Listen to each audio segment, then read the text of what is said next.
สวัสดีพี่น้องสบายดีจนค่ำพี่น้องมันเลยประมาณหาโมงปลายอยู่น้องเก็บแล้วก็วันก็เก็บแล้วก็มัดเอาขึ้นรถพี่น้องนี่มือก็สิได้ลายอยู่ไอ้เคยเพิ่นมาเองมือนี่ห้อนตัวเตียงห้อนลายอยู่น้องมือนี่บรรยากาศพี่น้องที่เป็นตกดินอะไรแบบนี้มือนี้ก็สิได้ลายมือนี้วันได้บุได้ลายเป็นไร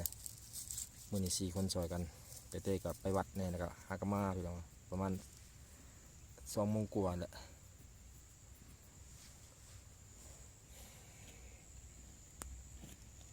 วันที่2พี่น้องก็ยังหมดแล้ววันที่2นะติดหนาอีก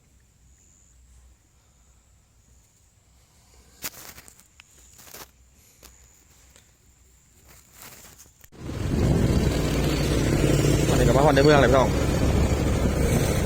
เมืองบรรยากาศพี่น้องตามในเมืองอันนี้ก็แมนเขาเอิ้นมาเส้น A1 พี่น้องทางนี้เส้น A1 หมดแล้วจุดยอดมันเต็มพี่น้องเส้นนี้จะออกไว้นะเมื่อปักเซ่พี่น้องเมื่อปักเซ่ทาง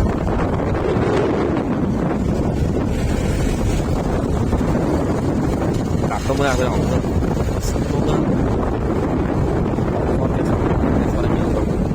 เต็มเสืออันนี้เป็นตลาดหลักตลาดที่ใช้เป็นเก็บเชือกเก็บของเลย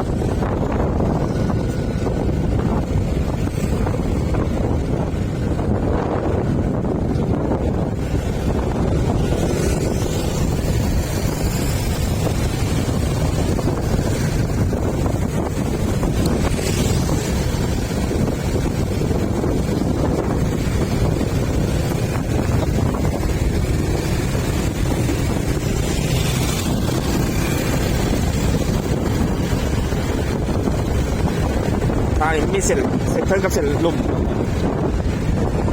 เส้น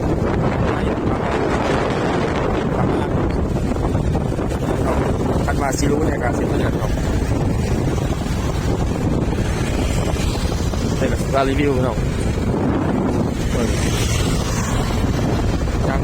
กลางคืนของสวรรค์เขต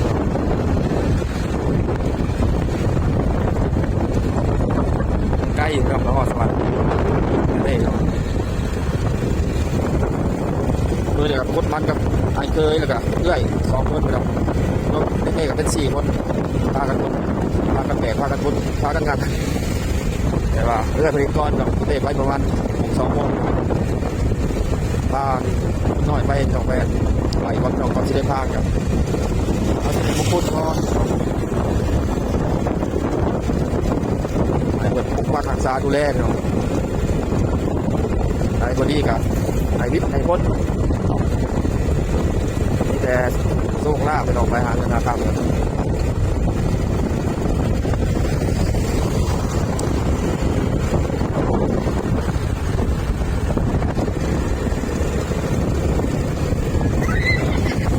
บรรยากาศ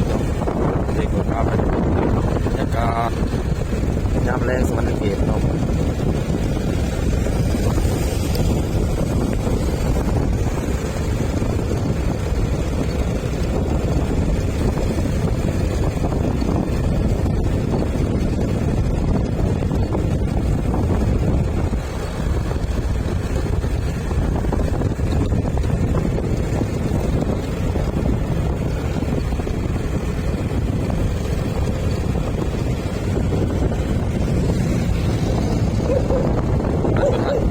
ปิ้งทานปิ้ง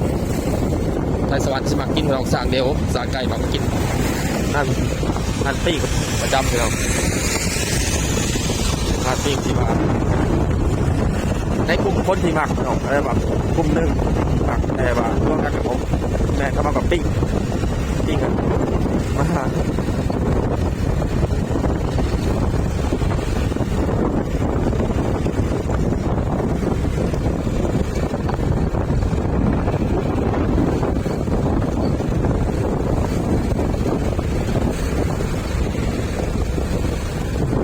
ไกลไปหน่อยพวกแยกหนึ่ง บ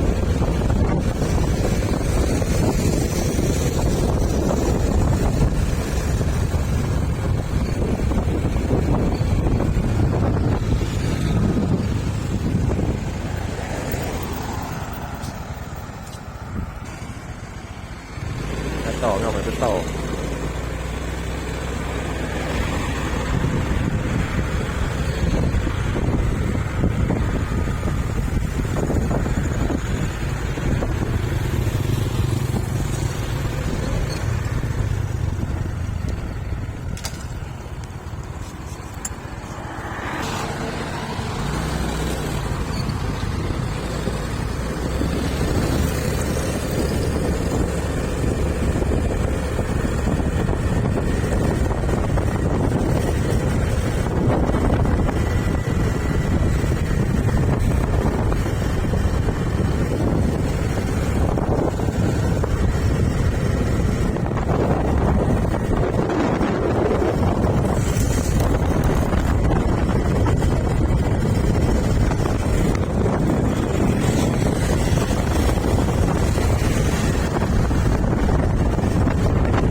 วงเวียนอาเซียนวงเวียนอาเซียน